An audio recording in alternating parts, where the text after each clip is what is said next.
이 작품은 버드맨 네버넌트로 아카데미 작품상, 감독상, 각본상을 수상한 멕시코의 감독 알레한드로 곤잘레스 이냐리투 감독의 장편 데뷔작으로 이후 죽음 3부작의 첫 작품이기도 합니다. 어이 이냐리투 첫방부터 장난질이냐? 라는 말이 나올 정도로 데뷔작이라고 믿지 않을 만큼 감독이 눈부신 재능을 보여준 걸작입니다. 스토리, 캐릭터, 촬영, 음악 뭐 하나 빠지는 게 없어요. 처음 봤을 때 엄청난 충격을 받은 기억이 아직도 생생합니다. 그럼 바로 아모레스 페로스의 리뷰 시작합니다.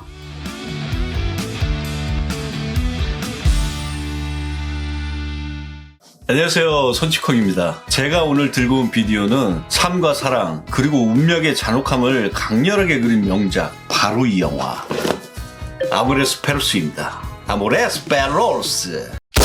아모레스 페로스는 2000년에 처음 칸에서 초연되고 멕시코에서 개봉한 이후 한국에서는 2001년 11월에 개봉을 했어요. 저는 2001년 제2회 전주국제영화제에서 처음 작품을 봤는데 그때 받은 충격이 엄청났어요. 정말 멕시코에 이런 영화가 있을 줄 몰랐고 보자마자 걸작이란 생각이 들었어요. 아모레스 페로스라는 제목을 직역하면 개같은 사랑이란 뜻입니다. 개같은 사랑. 강렬하죠? 개는 이 영화에서 단순한 동물이 아니라 인간의 욕망과 고통을 상징합니다. 사랑이라는 단어가 포함되어 있음에도 영화는 사랑의 어두운 이면에 집중을 하고 있어요. 사랑은 늘 고통을 동반한다는 이냐리투의 시선이 담겨 있어요. 아모레스 페로스는 세 가지 이야기가 교차하는 옴니버스 영화입니다. 하지만 이게 단순한 다른 이야기 세 개가 붙어있는 게 아니에요. 하나의 교통사고를 중심으로 삶이 교차하고 사랑과 욕망이 충돌합니다. 사랑이라는 이름 아래 벌어지는 가장 날것이 감정들과 그리고 그 속에 숨겨진 파멸의 서사를 박진감 있게 그리고 인간의 감정을 깊이 있게 다룬 명작 드라마입니다. 영화는 사랑과 배신, 계급 차이 그리고 인간과 개의 관계를 통해 삶의 잔혹함을 보여줍니다. 최고예요, 진짜. 이 작품은 알레한드로 곤잘레스 이냐리투 감독의 데뷔작으로 이후 그의 영화 스타일을 결정짓는 중요한 작품이기도 합니다. 보통은 이냐리투 감독의 최고작을 바벨, 버드맨, 레버넌트를 꼽는데 저는 개인적으로 아모레스 페로스를 가장 좋아하고 그의 최고작이라고 생각합니다. 이냐리투 감독은 이 작품으로 2000년에 칸 영화제 비평가 주간 대상을 수상하기도 했습니다. 아모레스 페로스의 이야기 구조는 타란티노식 단편 엽기로 시간과 시점을 교차해 세 인물의 서사를 연결해냈습니다. 덕분에 감독이 긴장감과 몰입도가 뛰어나게 연출을 해낸 것 같습니다. 이 작품 확실히 타란티노 감독의 저수지의 개들이나 펄픽션에 지대한 영향을 받은 느낌이 들어요. 이냐리투 감독은 멕시코시티의 혼란스럽고 활기찬 에너지를 포착하는 동시에 캐릭터의 감정과 딜레마에 긴밀한 초점을 유지하며 탁월한 연출력을 선보였습니다. 멕시코 출신의 감독 3대장이 있어요. 알폰스 쿠아론, 기에르모 델 토로, 알레한드로 곤잘레스 이냐리투. 이 세 명의 감독은 전부 아카데미를 타시고 지금은 어마어마한 거장이 되셨죠. 와, 진짜 멕시코에 이런 뛰어난 감독들이 3명이나 있다는 거는 엄청난 일입니다.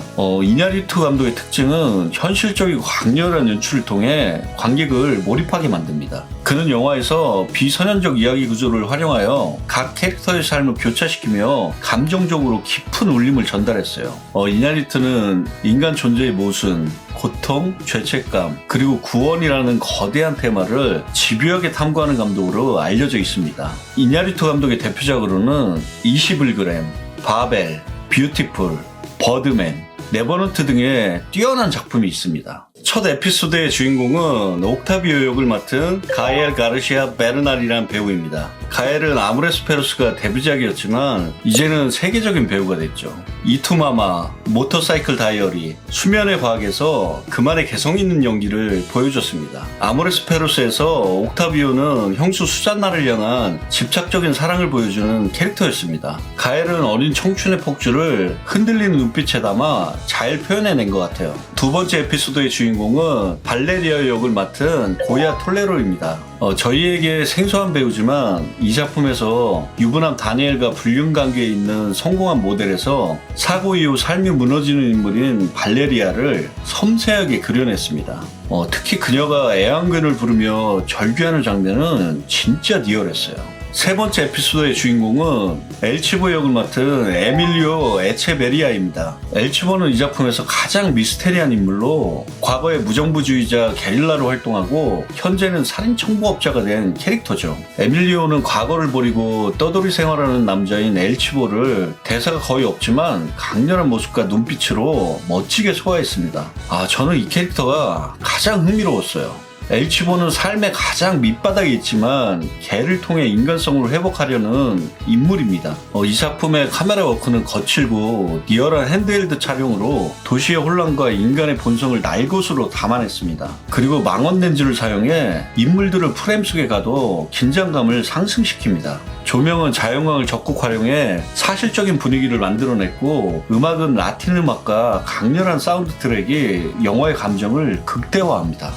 또한 미장센은 어두운 색감과 거친 도시 풍경이 영화의 분위기를 잘 살려주고 있어요. 여러 인물들의 이야기가 파편처럼 흩어진 구성을 취하지만 절묘한 교차 편집으로 균형을 잘 잡아주고 있습니다. 저는 아모레스 페로스를 생각하면 멕시코의 길거리 음식인 브리또와 멕시칸 치킨이 생각나요. 영화에서도 음식에 따라 캐릭터들의 계급과 생활 방식을 반영하고 있어요. 그래서 오늘은 멕시코 영화니까 브리또하고 멕시칸 치킨에 맥주 한 잔 때리면서 아모레스 페로스 이야기 한번 해보겠습니다. 제가 오늘은 여기 브리또와 멕시칸 치킨에 시원한 맥주를 준비했습니다. 브리또가 이 영화에서 반복적으로 등장하는 것은 하층민의 생존 방식을 상징하기 때문이에요. 먼저 시원하게 맥주 한 잔 때려야죠. 한 잔 하겠습니다. 아우, 이거 냉동실에 넣어놨어요. 그리고 오늘은 얼맥 갑니다. 아우. 오. 일단 맥주 한 잔 때리겠습니다. 짠.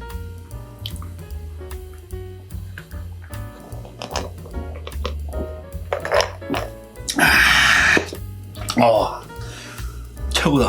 와. 저는 이 시간이 제일 즐거워요. 먹으면서 영화 얘기도 하고 얼마나 좋아.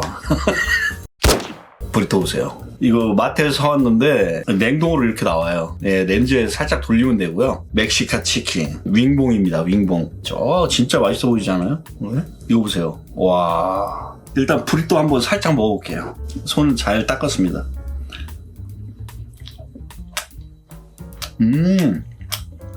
여기 치즈 보세요. 치즈하고 야채하고 맛있는데? 이거 냉동인데 괜찮은데요? 이게 기대돼요. 이거 너무 맛있을 것 같아요. 저는 날개를 좋아하기 때문에 날개 먼저 먹겠습니다.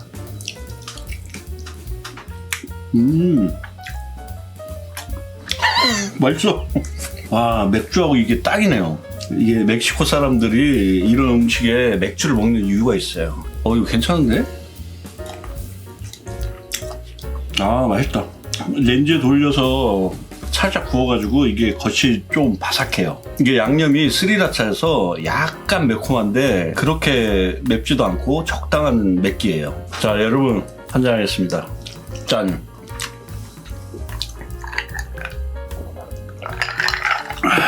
지금 촬영을 토요일날 하고 있는데 주말 느낌이 확 나네요. 영화 얘기도 하고 멕시코 영화 아모레스 페로스. 진짜 좋은 영화예요. 진짜 최고. 꼭 보세요. 치킨 한번 갈게요. 요즘에 진짜 간편식품이 퀄리티가 진짜 많이 올라왔어요. 이 컨텐츠 촬영하는 날은 일부러 밥을 안 먹습니다. 그래서 촬영할 때 맛있게 먹으려고. 지금 진짜 맛있어요. 소리 좋다. 오케이. 한 잔, 짠. 오늘 이렇게 아모레스 페로스 영화 소개해드리는데 많은 분들이 못 봤을 것 같아요. 이 영화는 어떻게든 좀 보셨으면 좋겠어요. 진짜 기가 막힌 걸작입니다. 그 강렬한 느낌을 여러분도 받아보셨으면 좋겠어요. 데뷔작인데 이렇게 영화를 잘 만든다고? 그런 생각이 드실 거예요. 진짜로. 한번 가야죠. 얼맥 원샷 갑니다.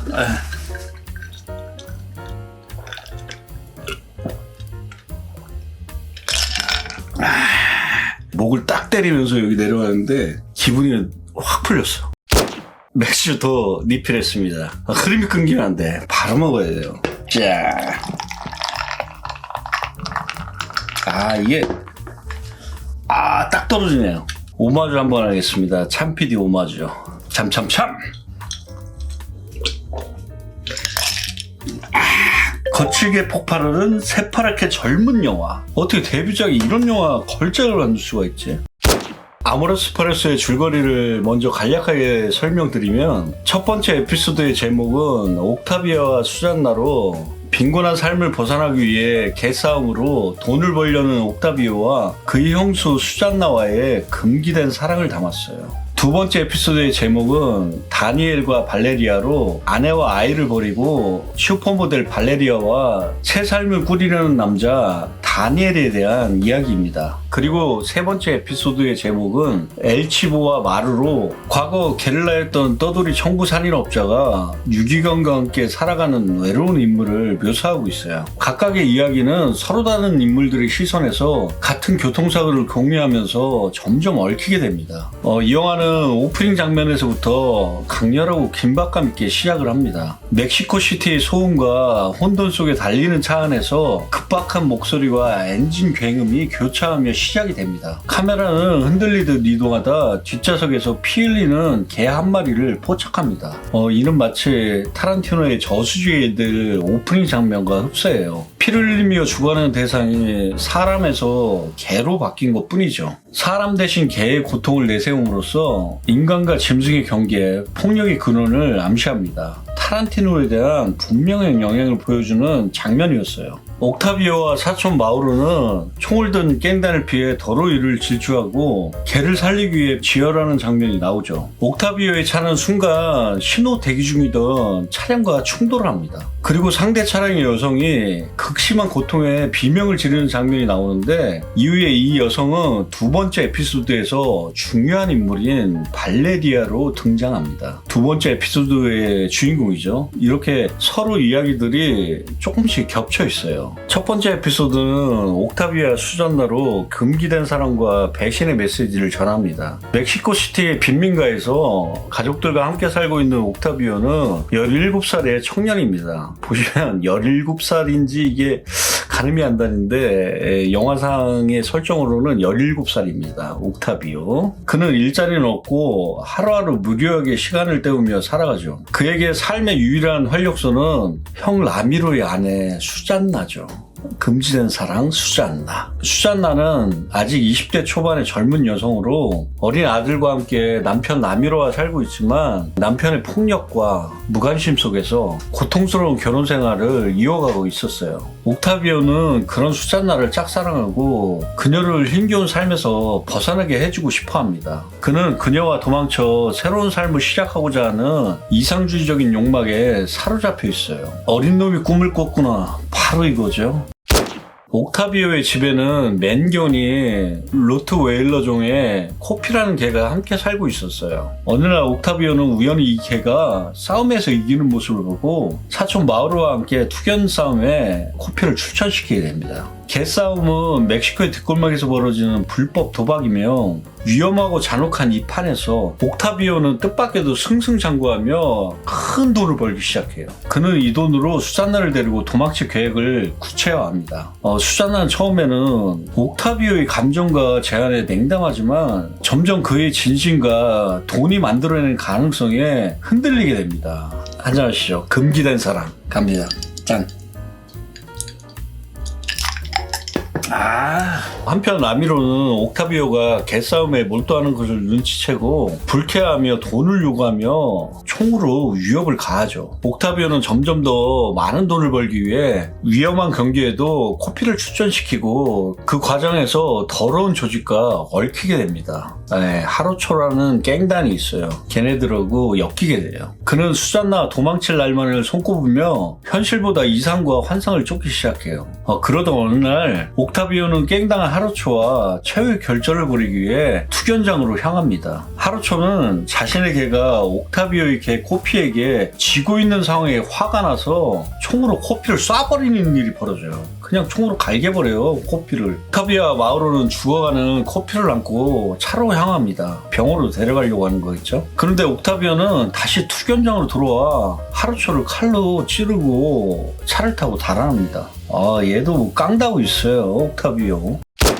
질주하는 옥타비오 2차와 하루츠 갱단의 추격전이 벌어져요. 이게 영화 오프닝 장면에서 보여줬던 극적인 장면과 연결되는 것이죠. 이처럼 이 작품은 시간 순서 배열이 순차적이지 않고 비선형적으로 구성되어 있는 것이 특징이며 영화를 더욱 흥미롭게 만들죠. 오프닝에서 보여줬던 긴박한 자동차 추격 장면이 압축되어 보여주고 곧바로 자동차 사고가 벌어집니다. 영화는 이 시점에서 사고의 결과를 보여주지 않고 다음 에피소드로 넘어가요. 약간 미스테리를 남겨놓는 것이죠. 다음에 어떻게 연결되는지 그 절묘한 연출 방법을 보면 깜짝 놀라실 겁니다. 두 번째 에피소드는 아내와 아이를 버리고 슈퍼모델 발레리아와 새 삶을 꾸리는 남자에 대한 이야기를 보여줍니다. 다니엘은 잘 나가는 잡지사 편집장이에요. 중년의 다니엘은 안정된 사회적 지위로 아내와 두 딸이 있지만 오래전부터 권태와 공허함에 시달려왔어요. 한편 발레리아는 멕시코시티의 유명 광고 모델로 나와요. 지명과 TV 광고에 자주 나오는 그녀는 화려한 외모와 인기로 성공한 여성처럼 보이지만 실상 그녀의 삶은 외로움과 불안으로 가득 차 있어요. 다니엘과의 관계는 도덕적 죄책감을 동반하지만 그녀 역시 안정된 사랑을 원하며 그를 받아들입니다. 다니엘은 젊고 아름다운 모델 발레리아와 바람을 피우며 그녀와 함께 사는 삶을 갈망하게 됩니다. 마침내 그는 가족들을 버리고 발레리아와 새로운 삶을 꾸립니다. 거의 막장 드라마죠, 이야기는. 그런데 절대 그렇지 않습니다. 걸작이에요. 이제 두 사람은 새로운 집에서 새로운 시작을 준비해요. 그러나 이들의 희망은 하루 만에 무너지고 말아요. 이삿날 발레리아는 도심 한복판에서 대형 교통사고를 당합니다. 앞에 첫 번째 에피소드의 끝에 발생했던 옥타비오가 연루된 바로 그 교통사고였어요. 그 사고로 그녀의 다리는 심하게 부러지고 앞으로는 다시는 모델 일을 할 수 없게 될지도 모른다는 진단을 받게 됩니다. 다리의 깁스와 침대 생활은 단지 육체의 구속만이 아니라 발레리아의 자아와 정체성의 붕괴를 의미합니다. 아름다움으로 생계를 꾸리고 사랑을 얻으며 사회적 가치를 인정받아온 그녀는 사고 후 하루아침에 존재의 기반 자체가 무너지는 공포를 겪는 것이죠. 이제 그녀는 집안에서 점점 신경이 날카로워지고 감정은 불안정해집니다. 그러던 어느 날 아파트 안에서 기르던 강아지 리치가 구멍이 난 마룻바닥 밑 틈에 빠져버리는 일이 벌어져요. 울부짖는 개의 소리는 집안에서 끊임없이 메아리치고 발레리아는 리치를 구하지 못한다는 자신의 무력함에 괴로워하며 점점 광기에 가까운 불안에 빠져듭니다. 다니엘은 처음에는 그녀를 위로하고 도우려 하지만 시간이 지날수록 점점 지쳐가고 차츰 본래의 안정적인 삶을 그리워하기 시작합니다. 다니엘과 발레리아는 서로 싸우고 침묵하며 급기야 서로를 원망하게 돼요. 두 사람은 이제 우울과 폐쇄된 공간 속에서 서로의 욕망과 환멸을 들춰내는 것이죠. 다니엘은 무너진 사랑의 현실을 받아들이지 못하고 아내에게 전화를 걸어요. 발레리아가 있는 집으로 돌아온 다니엘은 바닥에 뜯어진 조각들을 보고 놀라요. 그리고 발레리아는 방으로 숨어 나오지가 않아요. 화가 난 다니엘은 문을 부수고 들어가 안을 보니 발레리아가 자살 시도를 하고 쓰러져 있는 것을 발견합니다.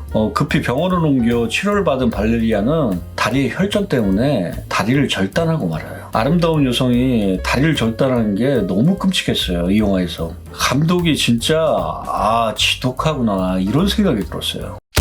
밤에 홀로 집으로 돌아온 다니엘은 리치의 인기척을 느끼고 광기에 사로잡혀 망치로 마룻바닥을 전부 드러낼 심산으로 미친 듯이 뜯어내요. 드디어 다니엘은 결국 리치를 구해냅니다. 치료를 받고 돌아온 발레리아는 창밖의 대형 전광판에 자신의 사진이 내려가는 것을 발견하고 슬픔에 잠겨요. 이렇게 두 번째 에피소드는 마무리가 됩니다. 이 두 번째 에피소드는 침묵과 파열, 그리고 철저한 내면 심리 묘사를 통해 끝없이 추락하는 두 사람의 관계를 밀도 있게 보여줍니다. 집안에서 빠져나오지 못하는 리치, 그리고 그 울음소리를 매일 듣는 발레리아의 상황은 곧 자신의 상태에 갇힌 그녀 자신을 운유하죠. 겉보기에 아름다웠던 관계는 현실이라는 벽 앞에서 한없이 추락하고 무너집니다. 목이 말라서 맥주 한잔 하고 시작하겠습니다. 와. 오늘 이렇게 내용이 좀 길어요. 왜냐면 이 영화 자체가 시간이 런닝타임이 깁니다. 2시간 40분 정도 돼요. 자, 한잔하시죠. 짠! 짠!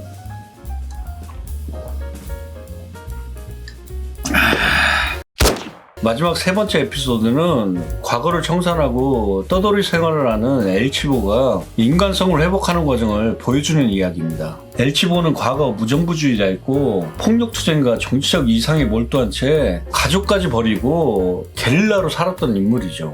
20년의 수감생활 끝에 세상에 돌아온 그는 지금은 폐지를 줍고 개들과 함께 사는 노숙자처럼 보이지만 실제로는 돈을 받고 청부살인을 하는 킬러예요. 완전 반전 매력이죠.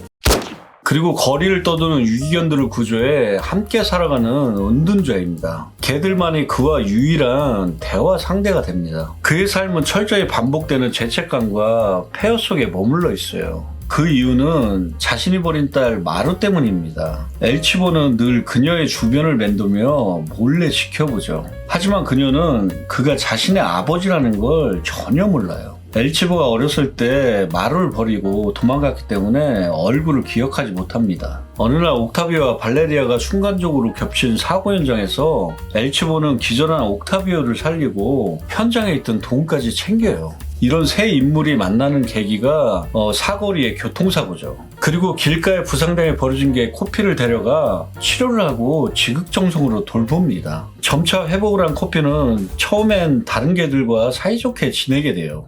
그러다 어느 날 엘치보가 외출한 사이 코피는 야수성을 버리지 못한 채 엘치보의 다른 개들을 모두 물어 죽여요. 호의를 베풀었지만 악의로 돌아오는 것. 이게 바로 인생의 아이러니 같습니다. 엘치보는 죽어가는 코피를 구원했지만 폭력의 씨앗인 코피를 키워 불행을 불러온 것이죠. 분노의 충격에 휩싸인 엘치보는 코피에게 총을 겨누지만 끝내 방아쇠를 당기지 못합니다. 이는 자신이 저지른 폭력의 삶을 직시하며 처음으로 자비를 선택하는 순간이죠. 이 장면은 영화의 전환점이자 엘치보의 내면 윤리의 회복을 상징합니다. 엘치보는 과거에는 이상을 위해 사람을 죽였고 지금은 돈을 위해 사람을 죽이는 그였지만 이 순간 그는 비로소 생명을 살리는 쪽을 선택해요. 그것은 자기 자신을 용서하고 세상과 화해하는 첫걸음이 됩니다. 엘치보는 어느 날 부유한 사업가 구스타브로부터 이복 형제 솔라레스를 죽여달라는 의뢰를 받습니다. 여러분 한잔 하겠습니다. 짠!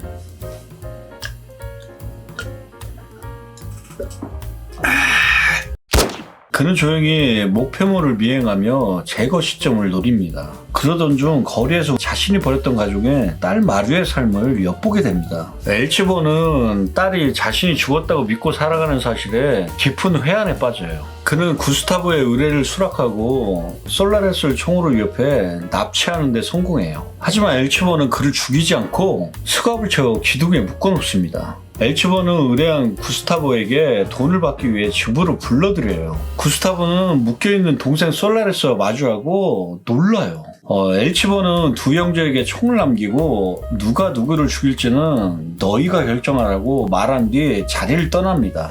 이 장면은 형제의 갈등을 통해 성경 속 카인과 아벨의 비극을 재현하며 인간의 복수 본능과 선택의 무게를 날 것 그대로 보여줘요. 마지막으로 엘치보는 수염을 깎고 말끔한 정장을 차려입은 채 딸 마루의 집에 몰래 들어가 가족사진 앨범에 자신의 사진을 붙이고 거금의 돈과 음성 메시지를 남깁니다. 그는 자신이 아직 살아있음을 그리고 그녀를 항상 사랑해왔음을 고백하며 회한의 눈물을 흘려요.